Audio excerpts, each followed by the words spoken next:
Bonjour à tous. Aujourd'hui, mon équipe composée de François, Ilan, Sébastien et Antoine, on est venu vous parler d'une entreprise que vous connaissez déjà, une entreprise formidable. Aujourd'hui, on va parler de Lego.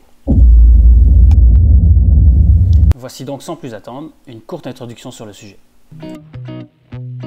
L'aventure Lego commence au début des années 30.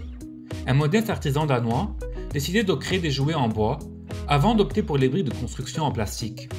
Le processus de production de Lego et le concept des petites pièces emboîtables, comme on le connaît aujourd'hui, ont attiré de nombreux regards, notamment ceux de ses concurrents. Malheureusement pour le produit Lego, cette euphorie fut éphémère. Le brevet bascule dans le domaine public au début des années 90 et la porte est définitivement ouverte aux concurrents. La société américaine Hasbro est un des principaux concurrents de Lego, qui s'est également lancé dans la construction de briques et propose une expérience et un résultat similaire à ceux de la société danoise. Hasbro est loin d'être un concurrent anodin. Numéro 2 mondial dans le monde du jouet, l'entreprise a pour objectif de dépasser le groupe Lego en tant que distributeur de jouets. Prêt à tout, il n'hésite pas à copier le numéro 1 dans l'art des briques en plastique. Un deuxième grand concurrent est la marque chinoise Le Pen, qui copie les briques de construction et les sets de Lego. Installé depuis quelques années, Le Pen est devenu une référence dans le monde du jouet. Le résultat est tellement bluffant qu'il est pratiquement impossible de faire la différence entre un modèle Lego et sa contrefaçon Le Pen. Avec des prix défiant toute concurrence pour un jeu de construction aussi ressemblant à l'original, il y a de quoi craquer pour la copie des concurrents. Au début des années 2000, la société connaît d'importantes difficultés. Les concurrents sont en effet nombreux et possèdent de véritables atouts pour détrôner la marque danoise. La marque a dû affronter des concurrents de taille, les tablettes, smartphones et autres objets connectés.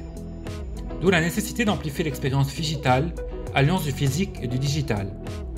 Au-delà de son héritage, la marque de jouets et de jeux de construction ne peut clairement plus échapper au digital pour poursuivre son développement. Lego décide alors de focaliser l'activité sur le cœur de métier et s'est lancé dans un programme de transformation digitale massif visant à diversifier les sources de revenus en simplifiant et modernisant un portefeuille de produits de plus en plus complexe. Le déploiement d'un modèle industriel novateur, reposant sur une chaîne de production agile et une innovation de produits, a permis à Lego d'adapter sa stratégie aux nouvelles tendances de marché et de se réinventer. Analysons donc le business model Canva et les différents canevas de proposition de valeur de Lego. Passons maintenant au Value Proposition de nos trois segments, en commençant par les enfants. Donc, commençons maintenant avec le Customer Job des enfants. On a des besoins ici qui sont plutôt simples et primaires. Premièrement, le besoin de création. Ensuite, le besoin de s'amuser. Donc, c'est probablement le plus important ici pour les enfants de prendre du plaisir. Et ensuite, d'avoir des marques qui sont connues et respectées par nos pairs. Pour ce qui est des gains ici, les enfants recherchent vraiment à ne pas avoir un jeu qui est redondant et qui offre plusieurs possibilités. Donc, ensuite, on recherche à avoir un apprentissage qui est plaisant. Finalement, les enfants cherchent à être stimulés et à voir leur créativité prendre le devant. Pour ce qui est des pains des enfants, alors c'est sûr que l'enfant peut s'ennuyer du jouet, donc s'en lasser. Ensuite de ça, on a la complexité du jouet et aussi si le jouet se casse rapidement, donc la durabilité. Alors, de l'autre côté, pour ce qui est des Game Creators, on a le fait que Lego peut développer la créativité. Ensuite, on a le développement de certaines compétences. Donc, il y a des compétences qui peuvent être développées grâce au Lego. Premièrement, l'aspect manuel de la chose et aussi des compétences de motricité, alors que des blocs doivent être assemblés ensemble. Donc ça, c'est plus pour des jeunes enfants. Ensuite de ça, on a le travail en équipe, la compétence de la persistance, qui peut être intéressante aussi si on veut vraiment réussir à accomplir un certain modèle de Lego. En ce qui concerne les Pain Relievers, on a premièrement le fait que Lego offre une créativité illimitée, une possibilité illimitée. Ensuite de ça, on a le fait que le produit est easy to use. Ensuite, le high quality product. Donc, les produits sont faits de plastique et sont très résistants. Ensuite, il y a différentes variables du produit qu'on va vous exposer un petit peu plus tard. Passons maintenant aux différents produits et services que propose Lego. Donc, il y en a beaucoup. Premièrement, les blocs que tout le monde connaît. Donc ça, c'est vraiment le produit phare de Lego, de l'entreprise. Ensuite, on a différents films qui ont très bien fonctionné. On a ensuite les jeux vidéo. Donc on sait que l'industrie du jeu vidéo est énorme. Ensuite de ça, on a Legoland qui est un peu comme un parc d'attractions. Donc on pourrait le comparer à la ronde, mais qui est vraiment axé sur les Lego. Ensuite de ça, on a Lego Boost qui permet aux jeunes enfants de motoriser leur création. Finalement, nous avons Lego Life qui présente une application de partage ainsi qu'un magazine. Voici donc le Customer Profile des enfants. On va maintenant passer à celui des parents.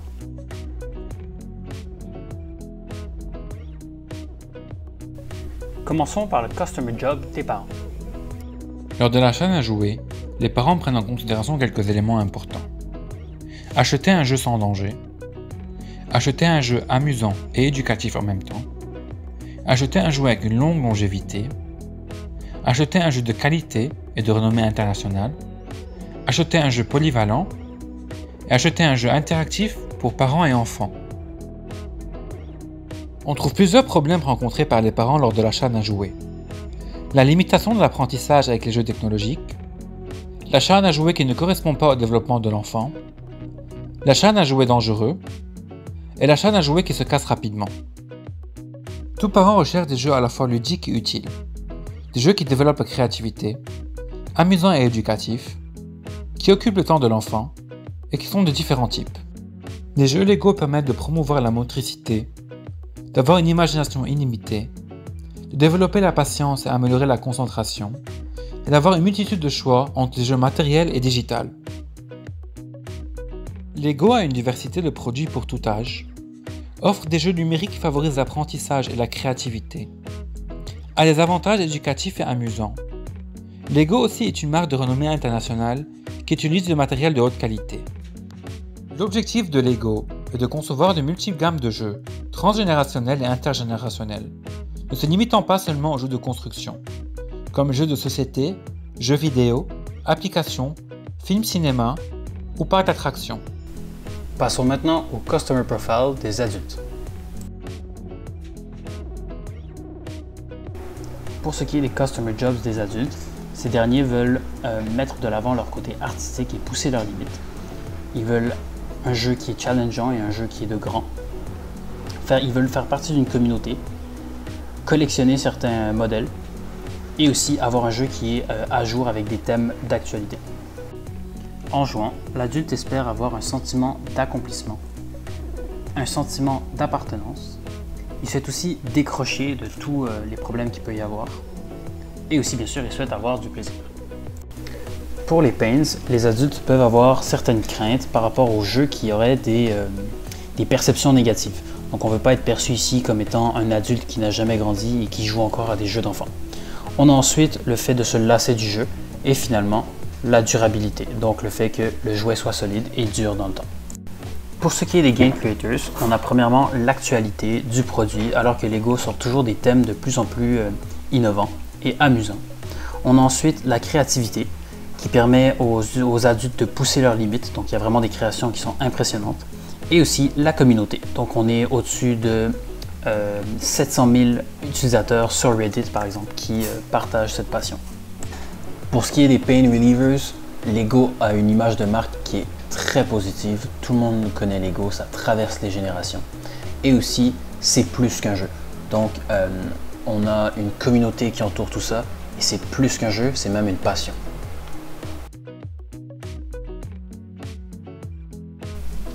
En plus d'avoir tous les produits et services mentionnés avant, les adultes ont aussi une exposition qui s'appelle The Art of the Brick et ils ont aussi plusieurs salons qui leur permettent de rencontrer d'autres passionnés. Voilà ce qui complète la value proposition de nos 3 segments. Passons maintenant au business model. La première grande force de Lego est de répondre aux attentes de sa cible très variée, allant des jeunes enfants aux adultes nostalgiques, aux passionnés de jeux, de films et de collections. Tout achat de jouets ne se fait évidemment pas sans l'accord des parents, principaux acheteurs pour faire plaisir à leurs enfants. Lego joue aussi une grande partie de son activité en point de vente grâce aux détaillants physiques. Et avec la montée du e-commerce, Lego a su saisir l'opportunité avec la vente en ligne chez des détaillants comme Amazon, permettant de commander toutes les catégories de Lego, jouets ou jeux vidéo. La principale proposition de valeur de Lego est d'inspirer et développer les pâtisseurs de demain. Grâce notamment à la créativité, l'imagination, le fun, la bienveillance et l'apprentissage. Lego souhaite aider les enfants à bien grandir en leur permettant d'exprimer leur créativité. Aujourd'hui, avec le développement de nouveaux produits numériques et l'expansion de sa clientèle cible, Lego s'adapte aux enfants et aux adultes du XXIe siècle et utilise les nouvelles technologies pour transformer le jeu et l'apprentissage en une expérience holistique et innovante. La relation qu'entretient Lego avec ses clients est une relation de proximité. Premièrement, on a un service d'assistance qui permet d'avoir une aide si on n'arrive pas à réussir son modèle. Ensuite, on a un soutien en cas de bris ou si jamais il manque une pièce dans notre nouveau set. Finalement, le soutien se fait à travers plusieurs cadeaux, les téléphones, l'email, mais aussi le chat. Comment est-ce que Lego atteint ce segment de clients et communique avec eux? En ce qui concerne les ventes de produits, Lego a des canaux de distribution en ligne et hors ligne. Lego gère aussi Legoland, un parc d'attractions dédié entièrement aux fameuses briques. La marque propose aussi de nombreuses applications mobiles innovantes disponibles sur App Store et Google Play. Les jeux vidéo Lego pour PC et console offrent une totale immersion avec des aventures palpitantes, grâce notamment aux licences reprenant des franchises de cinéma connues et appréciées du grand public, comme Batman ou encore Star Wars. L'expérience des médias sociaux engageante et amusante permet de susciter des interactions avec plusieurs millions de fans chaque jour. Enfin, les événements Lego se produisent à l'international pour les plus grands fans de la marque. Expositions, conventions thématiques, Comic-Con. Les incontournables briques de Lego restent la première source de revenus pour la compagnie, avec la création chaque année de nouvelles ligues de produits. Les clés de leur succès résident dans leur capacité d'innovation, notamment en créant des gammes touchant les thèmes actuels comme Star Wars, Lego Friends ou Lego City par exemple. Avec une politique d'expansion mondiale, en se multipliant progressivement au-delà du jouet, par exemple des jeux vidéo, des dessins animés, des films et même un parc d'attractions, ceci permet à Lego de vendre une large gamme de produits dérivés. Les derniers opus cinématographiques comme Lego Batman ou Lego Movie font un carton dans le monde entier et assurent à la compagnie de nouvelles sources de revenus.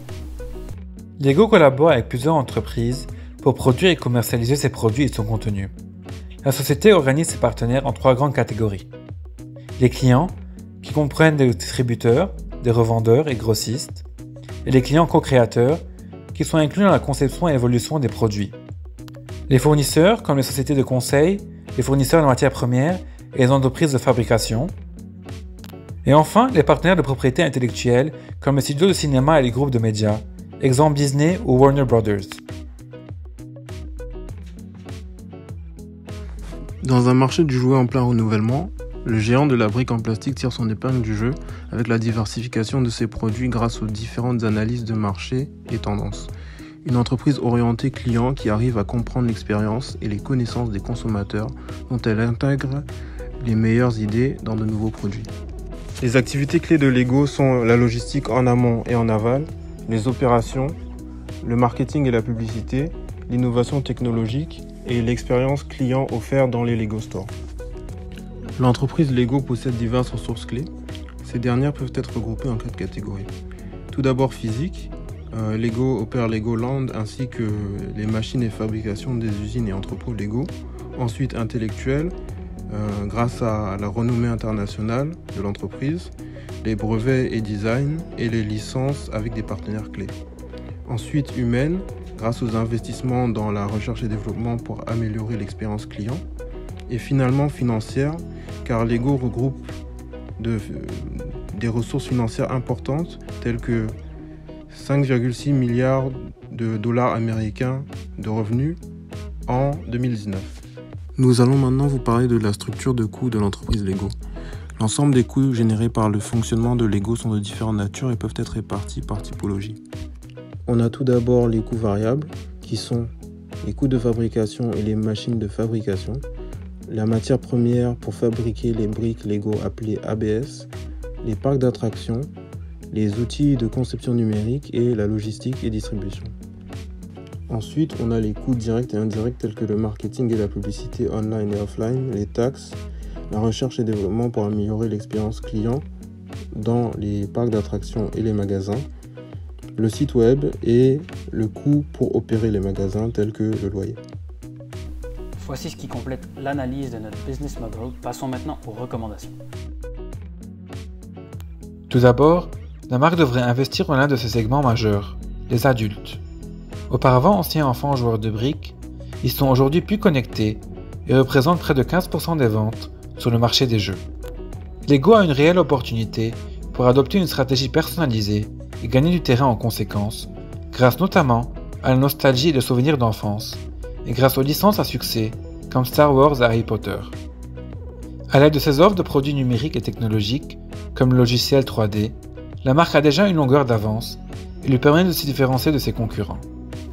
De plus en plus de consommateurs demandent d'intégrer la dimension écologique dans la fabrication des jouets afin de ne plus polluer autant qu'avant.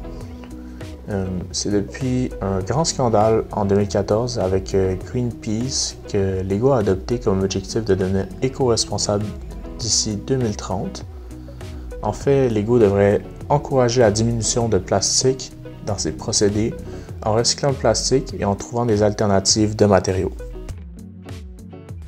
La pandémie de Covid-19 a déjà bousculé les habitudes d'achat en ligne des consommateurs qui risquent d'être encore plus nombreux à se tourner vers le web dans le futur. Avec un investissement encore plus massif dans le commerce en ligne, Lego pourra saisir les opportunités créées par la numérisation et les nouvelles technologies qui remodèlent l'industrie du jouet pour transformer l'expérience des clients.